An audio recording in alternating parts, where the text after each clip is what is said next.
Hi everyone, this is our channel Around My Story. Please like, share and subscribe. Avant cet été, je n'avais aucune expérience des applications de rencontres. Tinder n'a été lancé que 2 ans après la fin de ma relation à long terme.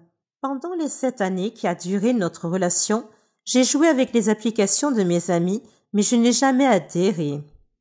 Me retrouvant soudainement célibataire au début de l'été et ayant désespérément besoin de distraction, j'ai plongé la tête la première dans la piscine des rencontres en ligne.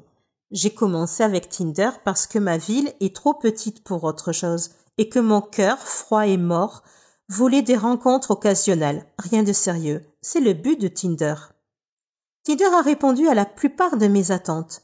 J'ai eu une poignée de rendez-vous, j'ai rencontré des gars cool et d'autres pas si cool.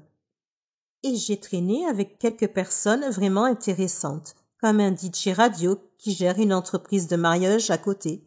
Ce que je n'attendais pas de Tinder, cependant, c'est que la plupart de ces interactions ont commencé à me faire sentir bien dans ma peau.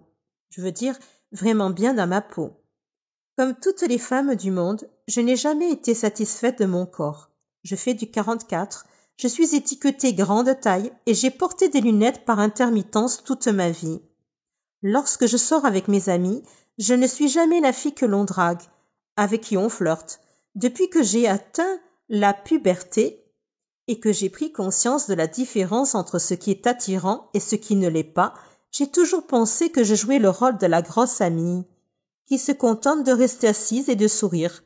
Bien sûr, j'ai eu des petits amis, mais ils ont toujours été mes amis avant tout.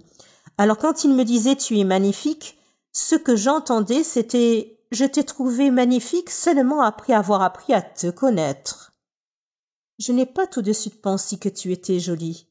Je sais que le fait que quelqu'un soit attiré par votre personnalité est plus important que le fait qu'il pense que vous êtes mignonne, mais je ne détesterai pas qu'un seul gars qui ne me connaît pas du tout me dise que je suis attirante. Les amis, la famille et les petits amis, je ne les crois pas, mais un parfait inconnu, cette personne, je pourrais bien l'écouter.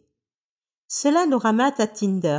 D'une de mes premières nuits d'utilisation de l'application, un ami et moi étions assis sur ma terrasse et décidions sur qui se matcher. À chaque fois que nous disions « cela se match », nous rions et regardions un peu plus les profils des gars. Après la 3e correspondance, j'ai dit « ces types me jugent juste sur mon apparence, non ?» Mon ami a hoché la tête. « Donc ils ne font que se matcher parce qu'ils me trouvent mignonne ? Ou est-ce qu'ils swappent toutes les filles ?» Nous en avons conclu qu'il était évident que certains des gars swipaient sur chaque fille, mais que les chances que chaque gars fasse ça étaient minces. On a glissé un peu plus. Quand j'ai commencé à correspondre avec des gars qui étaient classiquement beaux, eh bien, je ne vais pas mentir, c'était vraiment bien. Un mec sexy me trouve vraiment attirante? Quoi? Non. Comment c'est possible? Puis les messages ont commencé. Certains sont allés droit au but en disant « Tu es vraiment jolie ». D'autres ont d'abord engagé la conversation avant de faire des compliments ici et là. Je sais que c'est ainsi que les gens fonctionnent sur Tinder, mais gardez à l'esprit que je ne suis pas du tout habituée à cela. Ce n'est que lorsque j'ai commencé à rencontrer ces gars que je me suis demandé « Est-ce que Tinder peut booster l'estime de soi ?» 2 gars m'ont demandé comment une personne aussi jolie que moi était encore célibataire. J'ai eu un rendez-vous avec un gars qui m'a dit en espagnol que j'étais belle. Un autre gars que j'avais rencontré plusieurs fois m'a demandé « Tu cherches quelque chose de sérieux ?» J'ai répondu en riant comme une folle. Ce n'est pas la question qui m'a surprise. C'est le fait qu'elle vienne d'un type incroyablement séduisant et en pleine forme. Parce que oui, je suis superficielle. Et je ne passe à côté que sur les types que je trouve physiquement séduisants. Quand j'ai fini de rire, j'ai dit quelque chose de maladroit comme « Oh, peut-être, je veux dire, je ne suis pas contre ». Mon esprit, cependant, disait « Tu es sérieuse? Tu t'es vue? Tu m'as vue ?» En fait, je n'étais pas séduisante, mais je savais simplement comment bien m'habiller.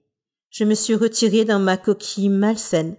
Peu de temps après ce type, j'ai traîné avec un étudiant en médecine gentil et ringard qui était en ville pour les vacances. On s'entendait bien. Le lendemain, lorsque nous nous sommes retrouvés, il semblait choqué que je sois sortie une 2e fois avec lui. Il n'arrêtait pas de répéter « Tu es si belle !» Je n'ai jamais l'occasion de faire des choses comme ça. Je ne sais pas comment répondre au compliment. Mad Boy a secoué la tête. Il a dit « Ne fais pas ça. N'aie pas honte de ton corps, tu es si séduisante. Tu t'es vue. Tu es magnifique. » Quelque chose chez ce type a fait que mes pensées habituelles de haine de soi ont commencé à perdre prise. Encore une fois, je sais que c'est le genre de choses que les gens disent sur Tinder, mais soyons honnêtes, pourquoi faire un effort supplémentaire? À moins que parce que c'est vrai. Quelque part, entre les discussions occasionnelles sur Tinder, la poignée de rendez-vous, mon esprit a tourné autour d'une nouvelle pensée. Suis-je attirante?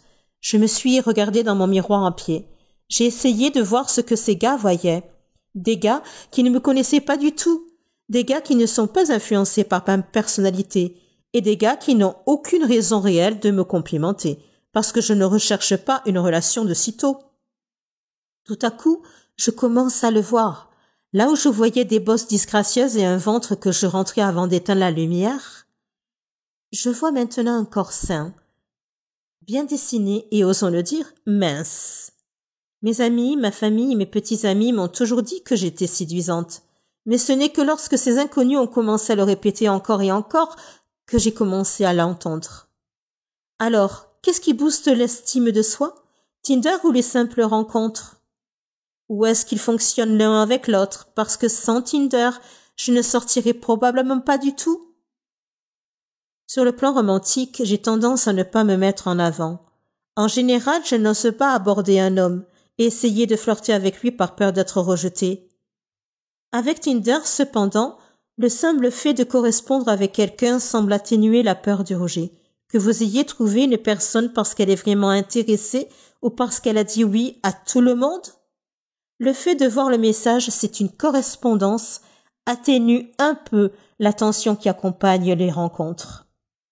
Que ce soit grâce à Tinder ou non, ces derniers mois, j'ai découvert une nouvelle confiance en moi. Quand quelqu'un me complimente, je lui dis merci au lieu de répondre par une blague sur la haine de soi. Lorsque je rencontre quelqu'un pour la première fois, je m'efforce d'être aussi bavarde et sarcastique que d'habitude, au lieu d'être timide et silencieuse. J'ai flirté avec des hommes et j'ai même donné mon numéro à un musicien au hasard. Pour une fois dans ma vie, j'ai l'impression d'être quelqu'un qui vaut la peine d'être fréquenté, plutôt que de craindre que ma moitié soit trop bien pour moi. Est-ce que Tinder m'a donné cette confiance en moi? Ou est-ce que je deviens simplement plus vieille ou sage? Je n'en suis pas sûre, mais ce que je sais, c'est que je ne vais pas arrêter les rencontres en ligne de sitôt.